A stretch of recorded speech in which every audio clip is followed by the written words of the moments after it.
Hi, I'm Ann. And I'm Dean. We are here at A&D Adventures on Timber Mountain. Today's project is the charcuterie board. The first thing we should do is choose a nice wood, which we chose cherry today. And here you see I'm running it through the table saw, cutting it at an 1.25 inches so that we have nice little strips. And we can pass it through the jointers for the glue up when the time comes.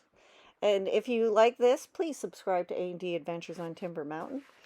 We have the grain going upwards.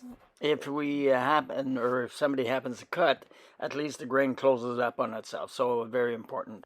Dean and I are now gluing up the pieces. We're putting them in the clamps. And we're going to leave them in there for 24 hours, which is a good drying time.